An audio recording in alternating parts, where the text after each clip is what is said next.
On the morning I turned 16, with the chill of a new dawn whispering secrets of change, my parents' voices rang out like a verdict. I was to leave home immediately and find refuge with my aunt, all to carve out a room for my sister, who, with her boyfriend by her side, now carried the promise of new life. Barely a week into my official entry into adulthood, there was no festive clamor, no cake or laughter echoing through our halls. Instead, my own existence was met with a dismissive nod before they unceremoniously exiled me. The grim rationale? My eldest sister Amanda, at 22 and glowing with a 7-month pregnancy, had always been their cherished jewel. In our 4-bedroom house, every space was sacred, one for my parents, one for Amanda and her partner, and, apparently, one must now be sacrificed for the unborn child. I had long suspected that my parents' care was as thin as morning mist, a mere formality, and yet, even that fragile attention crumbled further on that fateful day. Their faces were set in unwavering seriousness, leaving no flicker of jest or gentle reprieve. I couldn't fathom that their declaration was a cruel joke or some lame prank. Once the explanation was done, that I was mature enough to depart, and that my room was needed for the new life, I sat in heavy silence with them. They promised to shoulder every expense until I hit 18, to keep me fed and safe, but insisted they could no longer share the same roof with me. When I dared ask why they couldn't simply transform the guest room into a nursery, they confessed, after a pause laden with reluctance, that it was already slated for Amanda's boyfriend. In that moment, the arrangement fell like a leaden weight upon my heart, a room for my parents, a room for my sister and her partner, and a room for the baby, while I was to vanish from the picture. Amanda wasn't even present to witness it all, as if my removal was orchestrated to spare her the burden of guilt. Although the age gap had always kept my sister and me at arm's length, we'd maintained a polite, distant camaraderie. Now, if she truly approved of this scheme to evict me in favor of her new family addition, perhaps she wasn't the person I had once assumed. Disappointment mingled with the bitterness of a birthday robbed of celebration, yet I held my tongue and silently consented. That day, I retreated to my room and began packing with their half-hearted assistance, a rush to erase my presence from the only home I'd known. Once the last box was sealed, they drove me to my aunt's house, their chatter buoyant and light, oblivious to the silent stare fixed on the passing landscape. At the door, no warm embrace or parting kiss was exchanged. Instead, my aunt greeted me with genuine delight, her affection a stark contrast to the chill of my parents' neglect. Later, as we sat together, I poured out my wounded heart, detailing the betrayal of that morning. Her smile evaporated into a furrowed frown as she listened intently, then she excused herself with a hurried call into another room. A short while later, I was startled by the sound of her raised voice, an uncommon, piercing tone that shattered her usual gentle calm. Red-faced and seething, she returned with news that my parents' callousness had driven her to fury. Apparently, my own father had twisted the story, claiming I had volunteered for this entire arrangement, gleefully embracing the idea of leaving behind my childhood home. To her, the notion that I'd ever be content to abandon my only sanctuary was unfathomable. In her eyes, I was not a willing exile but a victim of her parents' calculated indifference. As a single woman in her late 30s, content with her solitary life and free of matrimonial pursuits, she had agreed to shelter me only when she sensed I was desperate for escape.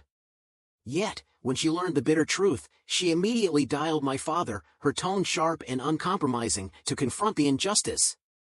In the wake of that confrontation, I felt an even deeper ache, a silent understanding that my parents had always favored Amanda. They had fabricated a story to convince my aunt that I was the architect of my own ousting, a deception meant to smooth over their callousness. Amanda, in her 20-something ease, had the means to live independently with her boyfriend, yet, it was my parents' insistence on keeping her close that forced her to remain at home, even at the expense of my comfort. The sting of that realization drove me to the online realm, where, in a moment of emotional collapse, I bared my soul to the world. I recounted every detail of that morning, the casual cruelty, the neglect, the deep-seated feeling of being nothing more than a second-rate child in my own family. My fingers trembled as I typed, each word a shard of my shattered heart, and by the time I hit post, tears blurred the screen before I switched off my phone, terrified of the inevitable fallout. Time passed in a blur of anxious moments. I tried to lose myself in a book, but my mind would not settle. Soon enough, my aunt reappeared, calm yet curious, asking if I had indeed shared my story online. I admitted the truth, and with that confession, the conversation died there. When I later reactivated my phone, I discovered a flood of messages, texts from relatives, my parents' vitriolic missives, and a brief, muted note from my sister asking to speak face-to-face. While many family members offered solace and steadfast support, my parents' replies dripped with venom, my father's words even wishing I had never been born. My mother's messages were no kinder, and my sister's sparse invitation to meet left me overwhelmed and isolated. In the ensuing days, I silenced my phone further and severed contact with them, even as my aunt and other kind souls tried to reach out. Their support, though small in number, was enough to kindle a spark of hope in my otherwise darkened world. Then, the day came when my parents materialized outside my school, their faces contorted in anger. My friends, well aware of the family drama, rallied around me as a human shield against the onslaught. Despite their efforts, my parents bellowed my name relentlessly. Gathering every ounce of courage, I stepped forward and declared that I wanted no further ties with them. Yet, they remained unmoved, insisting that I return home with them immediately. I couldn't fathom why, after such a blatant dismissal of my worth, they suddenly craved my presence, as if a redemption arc was at hand. It was as if they hoped that by corralling me back into the fold, they might salvage their tarnished reputation among relatives. Demanding an explanation, I refused to budge until they laid bare the motive behind this sudden reversal. In hushed tones, away from my friends' ears, they confessed that the fallout from my online confession had spiraled through the family, reaching even my well-to-do paternal grandparents. Threats were made: if my father continued this abuse, his substantial inheritance might be forfeit, or worse, awarded to my aunt, the very woman who had embraced me with genuine warmth. The stakes, as it turned out, were far from trivial. My parents, with their comfortable incomes, could ill afford to lose the fortune destined for them. Yet, in their eyes, my well-being was merely a bargaining chip in the pursuit of personal gain.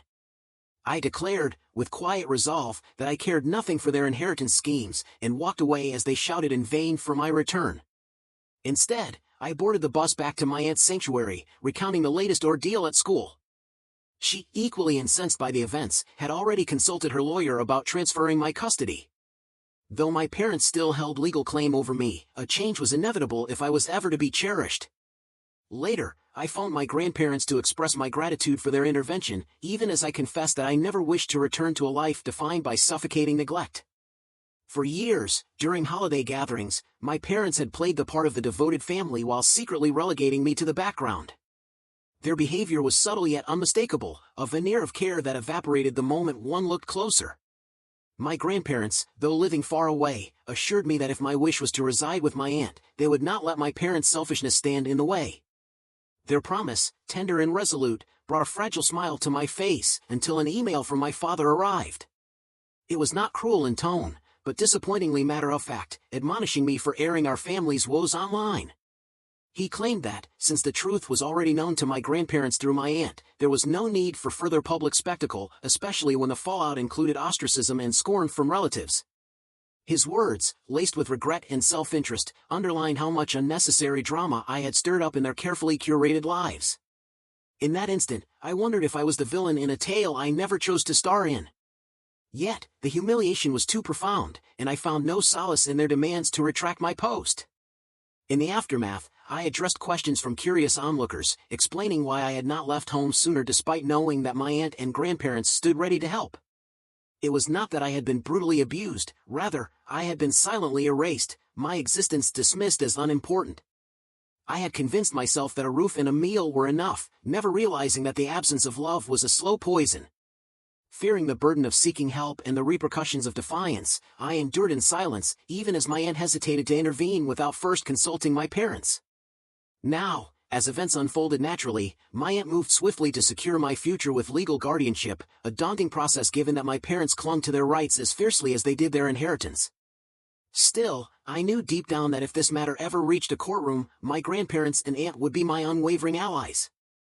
My aunt's apologies, whispered in the quiet moments since my arrival, were laced with regret over her previous inaction, and now the air between us was finally clear. Even my estranged sister reappeared, texting me to meet in person, a gesture that stirred mixed emotions. Although she had never been overtly cruel, her long-standing distance and silent complicity in our parents' favoritism had always left me feeling like a ghost in my own home. When she reached out once more a few days later, I braced myself and called her. I wasn't expecting to find her at our childhood home. Instead, she confided that she was staying with her boyfriend and felt too weak to go out. Inviting me over to discuss everything, she began with a heartfelt apology for never defending me against our parents' biased affections. She admitted that while she had always been treated with gentle kindness, she too had suffered under the weight of our parents' blind favoritism. Shocked by the revelation that the plan to evict me had never been her idea, and that she had been as much a pawn as I listened as she recounted her own regrets. Her plan had always been to live with our parents just a while longer before moving on with her boyfriend, but now, the entire facade had crumbled. After a fierce argument with our parents, she had been branded ungrateful and selfish, accusations that stung but, in the end, led her to apologize for being both a bad sister and a passive bystander. Our conversation, tentative yet cathartic, ended with her vowing to stand by me no matter what. In the quiet days that followed, after my initial online outburst, I heard nothing from my parents, no further emails, no desperate calls. My grandparents even called to assure me that my parents would no longer intrude upon my life at school. I hadn't mentioned the damning email, but it was clear that, in some private conference, the decision had been made. Then, 3 days later, my aunt brought news that my parents had agreed to relinquish their parental rights. Soon, the paperwork would be finalized, and she would legally assume custody of me. Mixed emotions swirled within me, a relief at the prospect of a home where I was cherished, and a lingering sadness for the life I was forced to leave behind. Weeks passed, and soon my aunt became my official guardian, a victory that tasted both sweet and bittersweet. I later learned that my parents' capitulation was not born of remorse but of a calculated ultimatum from my grandparents. Either my father forfeited his entire inheritance or settle for a meager half by giving up custody of me. Unsurprisingly, greed won the day. I couldn't help but laugh at how thoroughly they had botched our family's future. Even as my parents attempted to reconcile with my sister before her baby's due date, she steadfastly insisted on her own space. I watched, almost detached, as the absurdity of our family's twisted dynamics unfolded, a spectacle of regret and failed priorities. Every passing moment confirmed that I had indeed dodged a bullet.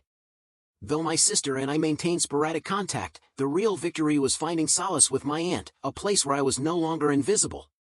In that newfound freedom, I began to understand that while I had once clung to the hope that my parents might change, their inaction was a permanent void.